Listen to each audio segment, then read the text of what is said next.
आज सरगोदा यूनिवर्सिटी में मेरा एक विज़िट था जिसमें हमने सरगोदा यूनिवर्सिटी के तलबा और फैकल्टी मेंबर्स को इंट्रोड्यूस करवाया अपना programme each one teach one. जैसा कि आपको मालूम है कि प्राइम मिनिस्टर ऑफ पाकिस्तान ने एक रोशन पाकिस्तान इनिशिएटिव के तहत each one teach one programme मुतारफ़ करवाया है, जिसमें हम पूरे पाकिस्तान में ये कोशिश कर रहे हैं कि एक मुहिम के ज़रिए तमाम पढ़े लिखे लोगों को हम कायल कर सकें कि वो कम अज़ कम किसी एक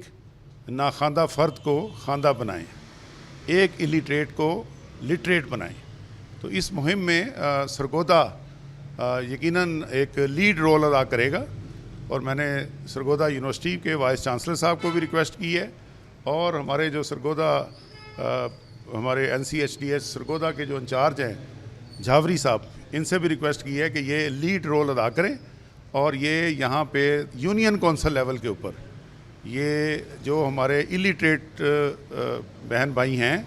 उनको ये लिटरेट बनाने में उनकी मदद करें। तो NCHD मुकम्मल इस सिलसिले में अपना तावन जारी रखेगी और ये जो लिटरेसी, आपको पता है कि हमारा लिटरेसी रेट 62% है, तो जब तक ये लिटरेसी रेट हमारा बेहतर नहीं होता हमारी कोशिश जो है ना वो ज़ोर शोर से जारी रहेगी। तो मैं एक बार फिर सरगोदा टीम का और आप लोगों का शुक्रिया अदा करता हूँ।